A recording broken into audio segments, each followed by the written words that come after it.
The trolley problem is an ethical dilemma posed as a philosophical thought exercise, asking if it is moral to save the lives of 5 people, but in doing so you will cause the death of 1 person. This scenario has been debated for years, but it became reality in 2003 for Union Pacific rail workers. 31 train cars loaded primarily with lumber products, and paper escaped from the Montclair rail yard. If nothing is done, it will progress on the main track downhill for 35 miles, ultimately potentially crashing in Los Angeles. In this video, we will examine what is the difference between deontological and teleological ethics. What is the trolley problem? And how was a runaway train dealt with in California in 2003? Stick around to the end of this video when we consider this week's ethical dilemma in science. What does your solution to the trolley problem depend on? In a very basic sense, ethics and morality is focused on determining what is the right action and what is a wrong action to take in a given scenario. There are 2 major categories of ethics: deontological ethics and teleological ethics. Deontological ethics is ethics that is focused on the rightness of the action rather than the outcome. Are you acting with good intentions, regardless of what the outcome could be? Now, deontological ethics would include things like duty or rule-based ethics, such as the divine command theory. My religion says that this is the proper way to act, so therefore I am going to act in this way. In contrast, teleological ethics are focused on the outcome rather than whether or not the action is wrong. This is basically saying, as long as the outcome is good, it doesn't matter what my intention is in acting in this way. Now, examples of teleological ethics will include consequentialism, utilitarianism, and virtue ethics. A major proponent of deontological ethics is German philosopher Immanuel Kant. Kant is quoted as saying, "Morality is not the doctrine of how we may make ourselves happy, but how we may make ourselves worthy of happiness."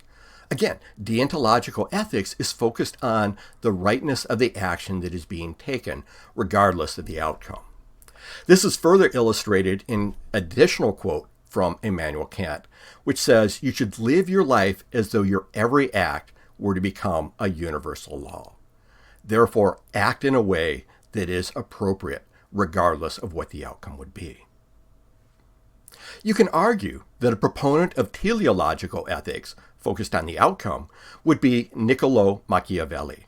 Machiavelli is quoted as saying, "If a goal is morally important enough, any method of getting it is acceptable." Again, focusing in on the outcome. And basically, in the form of consequentialism, this can be translated to the end justifies the means. To further illustrate this point, we can consider the acts of civil disobedience. Martin Luther King Jr. and Mahatma Gandhi fought against the unjust laws, policies, and practices in order to evoke change. In doing so, they acted according to their principles with the goal of having an outcome that is going to be better for society. But what happens when you cannot do good without causing evil, or at least bad consequences? In the traditional, what you can think about as being a no-win situation. The original trolley problem was initially posed by English philosopher Philippa Foot in 1967.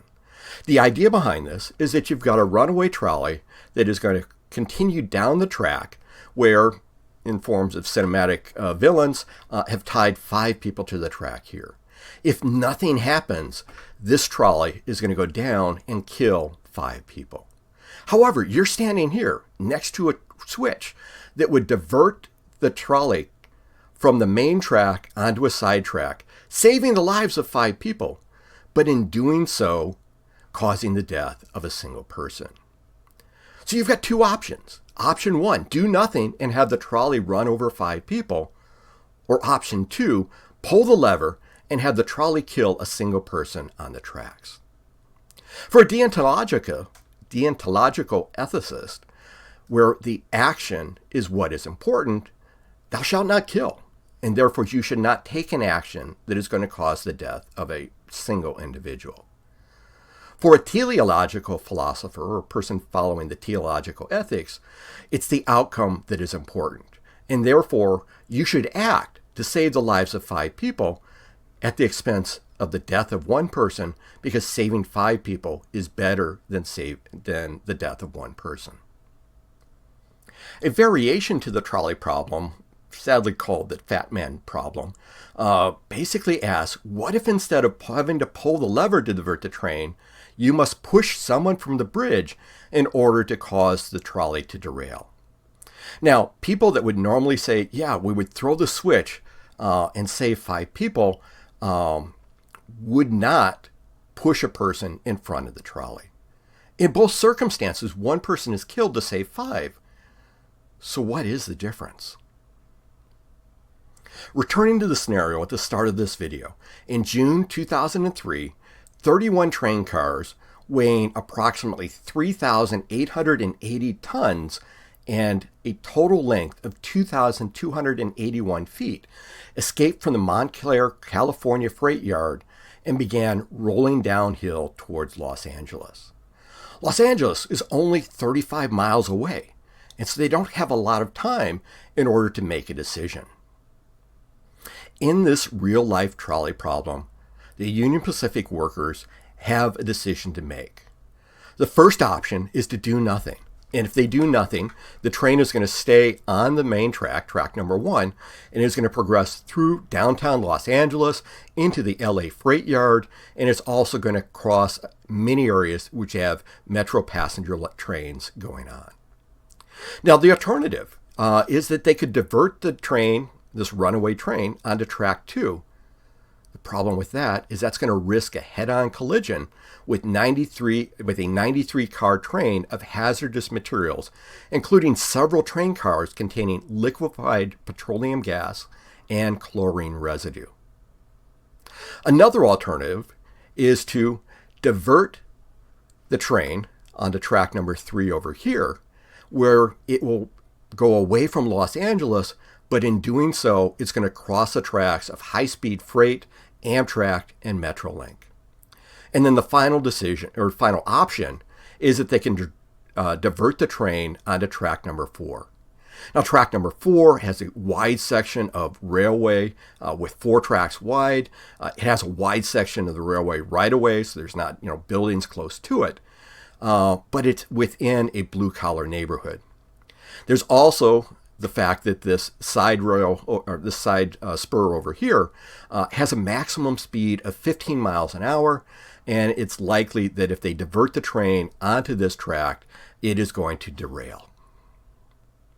In this real-life trolley problem, the decision was made to divert onto track 4. Minutes before the train was diverted, it was tracked going at excess of 86 miles per hour. Remember that the sidetrack that's being diverted onto is approved for a maximum speed of 15 miles an hour. When it was diverted into this blue-collar neighborhood, it's estimated to have been traveling at 90 miles per hour. When it went onto the siding, 28 of the 31 cars derailed. 4 freight cars escaped the right-of-way and continued into neighborhood residences, destroying 5 houses and damaging 5 others. 13 people suffered minor injuries, and 150 residents were displaced because of broken natural gas and water lines. In total, this resulted in about $2.4 million in damages to this neighborhood.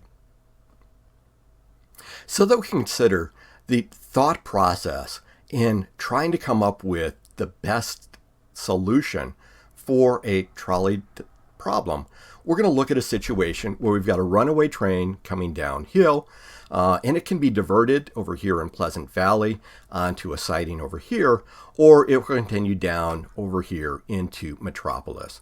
So it's basically the same thing that we've got with the trolley problem, and we're going to put different things either in Pleasant Valley or Metropolis. Now, for the purposes of this scenario, it's probably better that we don't have a train of unicorns, butterflies, and rainbows. So instead, we're going to think about this as being a runaway train of hazardous materials, toxic waste, and all kinds of bad things that you really don't want escaping into your neighborhood or into the environment. And so basically, we've got the situation, where are we going to have the potential train derailment and release of these toxic materials? Even though we're using hazardous materials in a runaway train for these scenarios, I want to put it into a little bit broader perspective. Hazardous materials are essential in our economy and are needed for much of the technology we take for granted. These materials need to get from the places that they're manufactured to the locations that they're going to use. According to the U.S. Department of Transportation's Federal Railroad Administration, rail transportation is the safest land-based method of moving large quantities of chemicals over long distances. Though train derailments are devastating and draw attention, it is estimated that 99.9% of hazardous materials transported by rail reach their destinations safely. According to data from the Department of Transportation's Bureau of Transportation Statistics, over the past 20 years, the number of train accidents involving hazardous materials in green is decreasing and much lower than truck accidents in red and plane incidents in blue. Okay, in our first scenario, we've got our runaway hazardous waste material coming down the hill, down the track, and we've got the choice. Are we going to divert it into Pleasant Valley, or are we going to allow it to continue down along its main track into the city of Metropolis over here? Now, what we have is a burgeoning city, maybe millions of people living in it down here in Metropolis, and in Pleasant Valley, we've got a landfill. And so a lot of waste material already in this location. In this situation, would you divert the train to potentially derail and crash in the Pleasant Valley landfill, or would you allow it to continue on into the burgeoning city of Metropolis? In our second scenario, we're basically flipping things around. We're going to move the landfill down here into the Metropolis. We've got the city up here within Pleasant Valley.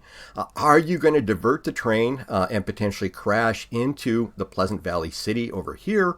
Or are you going to allow it to continue on and ultimately crash into the landfill down here in Metropolis? In this next scenario, we've replaced the landfill down here with the Metropolis National Park. And so are we going to divert the train to derail and potentially crash in Pleasant Valley City over here, or are we going to allow it to continue on and potentially crash in Metropolis Natural Park, where we've got a pristine natural environment with native plants and animals, maybe a few endangered species included here as well? Is your decision going to change at this point? In our next scenario, what we've done is we've replaced the national park with a large waterway over here. Now, with this waterway, this may be providing clean drinking water to the citizens of Pleasant Valley as well as in the surrounding areas. And so there may be millions of people that are depending upon this pristine waterway, or at least unpolluted waterway, or less polluted waterway at this point, as opposed to the risk of it being contaminated with hazardous and toxic materials. Does your decision change at that point? Should we protect the water supply at the expense of a crash and potential release of hazardous chemicals in an urban environment? In this next scenario, we go back to the original situation. We've got a landfill up here in Pleasant Valley. We've got a booming metropolis, a booming urban city down here in Metropolis. But the difference is, instead of remotely changing the train onto the sidetrack, causing the derailment, crash, and potential release of toxic materials, now you've got to stand there. You've got to throw the switch. And there's a high likelihood that if the train derails at this point, you are going to be affected. You're going to be exposed to these hazardous and toxic materials, potentially to become very, very sick or even potentially dying. Does this change your situation? Does this change your decision? For our final scenario, we're going to have the situation here where, again, you are standing here at the point where you're going to make a decision as to whether or not to throw the switch. Maybe it's not going to cause you massive illness and potential death, but it's going to cause major pollution, release of these hazardous materials, and this is your homestead. This is where your family has lived for generations. It's a nice, pristine environment, mountains in the background. Do you want to contaminate your background, or do you want to send it on further and let it become somebody else's problem? You know, what needs to be down here in Metropolis to change your decision as to whether or not you cause a diversion and crash up here or continue on into Metropolis? As we consider this week's ethical dilemma in science, please leave your comments below on your answer to what does your solution to the trolley problem depend on? Before we can consider the main question, here are a few prompts to get the discussion or at least the thought process going. How should the value of human life be weighed against the potential environmental damage or economic costs? Is it ethical to prioritize the lives of certain individuals, such as children, elderly, or those with dependents, over others? Is there a moral difference between action and inaction, or is the resulting outcome the only relevant consideration? And then finally, how might cultural, religious, or personal values influence the ethical decision-making processes in these types of situations? In the description below is additional information, references, and a link to the lesson plan to accompany this video. If you enjoyed this video, please like it and subscribe for more conversations on the ethical impact of science and technology on society. Until next time, stay curious and be informed.